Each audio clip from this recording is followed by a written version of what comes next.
කොහොමද මගේ ආදරණීය අම්මලා අද මම ඔයගලන්ට කියලා දෙනවා බිත්තර බබාලට දෙන්න හොඳම විදිහක්. අපි මුලින්ම බිත්තරයක් හොඳට බොයිල් කරලා ගන්න ඕනේ වගේම ෆෝමියුලා හරි බ්‍රෙස්ට් මිල්ක් හරි ගන්න ඕනේ. මම බ්‍රෙස්ට් මිල්ක් ටිකක් ගත්තා. ඊට පස්සේ මේ විදිහට බිත්තරේ කටු හොඳට අපි අයින් කරලා ගන්න ඕනේ. ටිකක් රස්නේ හින්දා මට මේක කරගන්න හරි අමාරු වුණා. ඉතින් මේ විදිහට හිමින් හිමින් බිත්තරේ කටු ටික අපි අයින් කරලා ගන්න ඕනේ. මොකද අපි බිත්තරේ හැමදේ විතරයින් පැටියට දෙන්න ඕනේ. ඉතින් මම බිත්තරේ ගලවගෙන ඔයගලන්ට ඊටු ටික කියන්නම්. මෙන්න මේ විදිහට හිමීට බිත්තරේ කටු ටික ගලව ගත්තා. ඔන්න ඊට පස්සේ බිත්තරේ කටු ටික අරගෙන අපි බිත්තරේ මේ විදිහට කඩා ගන්න ඕනේ. මොකද අපි හැමදේ විතරයි මුලින්ම දෙන්නේ නිසා මේ විදිහට බිත්තරේ හැමදේ අරගෙන අපි බබාගේ බෝල් එකටම දාගත්තා මම. මේ විදිහට බබාගේ බෝල් එකටම දාලා ඉතුරු වෙච්ච චූටි ටිකක් ගත්තා. මදි වුණොත් එහෙම බවුනේ ඉතින්. මේ විදිහට ඔන්න බිත්තරේ කහමදේ අරගෙන අපි හිමීට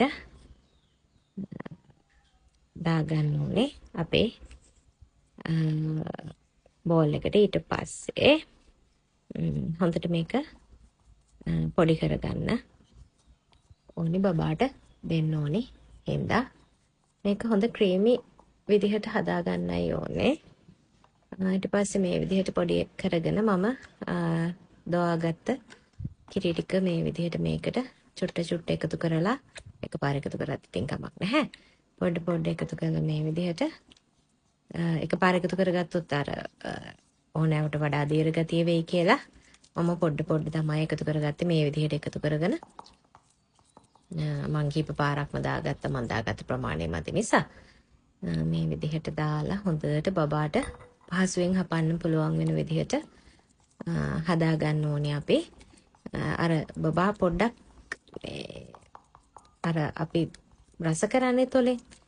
අන්න ඒ වගේ බබාට හොඳට මේ එයාගේ තලු වලට අහු වෙන්න තියෙන්න ඕනේ. කොයි වෙලේකවත් ගොඩක් දෙයකට වගේ හදන්න එපා. ඒකයි ඔය කෑම බ්ලෙන්ඩ් කරන්නෙත් එපා කියලා කියන්නේ. අර බබාට වතුර වගේ ගිලෙනවට වඩා අර එයාට තලු මරන්න රස කරලා කන්න ඕනේ නිසා මේ විදිහට මට ඇති කියලා හිතෙන ගානට මම කිරි එකතු කරගෙන ඒක ඔයා දන්නවනේ ඔයගේ බබා කොහොමද කියලා ඒ විදිහට කරගන්න. මේ විදිහට හොඳට මික්ස් කරලා ගත්තා. එහෙනම් මෙන්න මේ විදිහට ඇත්තටම බිත්තර කියන්නේ ගොඩාක් හොඳ අනිවාර්යයෙන්ම බබාට දෙන්න ඕන දෙයක්. ඔයත් මේ විදිහට try කරලා බලන්න.